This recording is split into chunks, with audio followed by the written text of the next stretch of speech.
Hi guys, my name is Sanjay Gupta. I'm a consultant cardiologist in York. Today I wanted to do a video on the subject of natural blood thinners for stroke prevention in patients with Afib. Okay, as you know, I've done several videos on the subject of Afib, and in these videos I have explained the fact that patients with Afib who have comorbidities have a much higher risk of stroke. And it is therefore important that they take anticoagulants. And the anticoagulants I would recommend are warfarin or the newer anticoagulants called the NOACs, which include dabigatran, rivaroxaban, apixaban, and edoxaban. Now, many patients have subsequently written to me complaining and saying, well, why aren't you recommending natural blood thinners? And indeed, there are some natural blood thinners that nature has given us: garlic, ginger, motherwort, St. John's wort, ginseng, hawthorn, horse chestnut, turmeric, nattokwinase. They can also thin the blood. And most people have said, well, you're talking, you're a paid hand by for the pharmaceutical companies, because if you if you you should be recommending natural things. Why aren't you recommending natural things? And I thought I'd do a video to explain why I don't recommend the natural blood thinners over and above the currently prescribed medications, i.e. warfarin or the NOACs. The first thing to understand is that there are only two reasons for me as a doctor to prescribe medications and for you as a patient to take those medications. The first is that the medication should ideally try and improve your quality of life. Now, measuring quality of life is easy because if you have a symptom, I give you a medication, the symptom goes away and your quality of life improves, you know that the medication has done what it set out to do. That's easy. But the second reason why I prescribe medications is to prolong life or reduce future risk of something harmful happening. Now, that's incredibly difficult to measure in an individual patient. For example, I give you a medication and I say, well, take this and this will prevent you from having a stroke. How do you know that that medication has prevented you from having a stroke? How do you know that you wouldn't have had a stroke, that you would have had a stroke regardless? Maybe you would never have had a stroke, so you can never be sure. So measuring the effect of a medication on your quantity of life or on your future risk is incredibly difficult. And the only way you can work that out is by studying a population of patients who are like you and then finding out how many of that population seem to have a lower chance of a harmful event happening compared to a similar population who is not taking that medication. All right. So now in atrial fibrillation, if we go by those two reasons, in atrial fibrillation, the reason I prescribe anticoagulants is not because they thin the blood. It is not because they stop the blood from clotting. The reason I prescribe anticoagulants is because they have been shown in large-scale population studies to reduce the risk of stroke by 60%. Now, they may do this by preventing the blood from clotting, but just because an agent stops blood from clotting doesn't automatically mean that it will reduce strokes in atrial fibrillation. And I'll explain this to you a bit more. Let's look at aspirin. Okay, aspirin reduces the likelihood of blood clotting. In some ways, aspirin will increase your bleeding time if you cut yourself far more than warfarin will. Okay, yet aspirin, despite it causing or thinning the blood or increasing the bleeding time, does not appear to reduce strokes in atrial fibrillation compared to warfarin.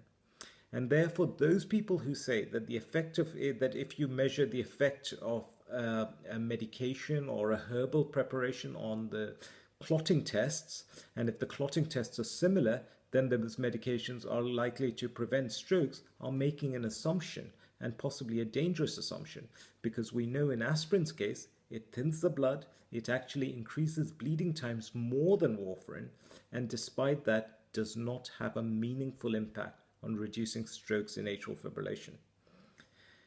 The second thing to try and understand is that there are different components of clotting. Okay, so the first thing that happens, let's say I cut myself. The first thing that will happen if I cut myself is that the platelets in my blood will all aggregate. Okay, and they will form a plug.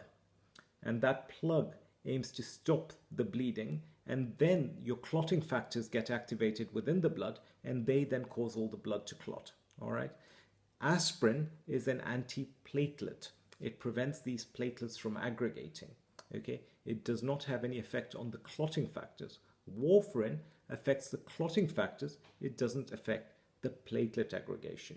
So that is why when people take aspirin, they bleed for longer compared to warfarin, because aspirin affects the first part of the bit that tries to stop you from bleeding. It affects the clotting. Okay, it stops the platelets aggregating, and therefore, because the platelets don't aggregate, the clotting factors take longer to get activated, and therefore that is why aspirin causes a longer bleeding time compared to warfarin. Now, aspirin, as I say, is an antiplatelet agent. Warfarin is an anticoagulant. NOACs are an anticoagulant. Many of the herbal compounds that we've talked about, nattokwinase, ginger, garlic, also tend to affect platelet aggregation like aspirin does.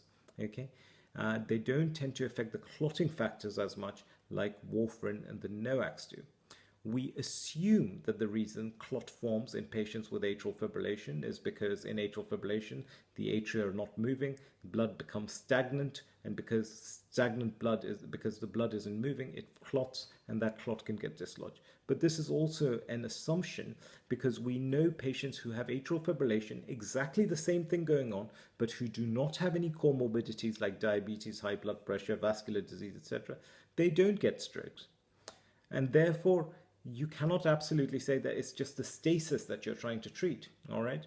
And it may well be that these comorbidities, like high blood pressure, diabetes, etc., through inflammation, affect the clotting factors. And that is why perhaps warfarin and the anticoagulants work better than an antiplatelet agent. This is, again, another hypothesis, all right? But these are things worth knowing about, because it then gives you insight into the fact that not all things that thin your blood do it in the same way, and not all things that could cause clot formation do it in the same way. All right.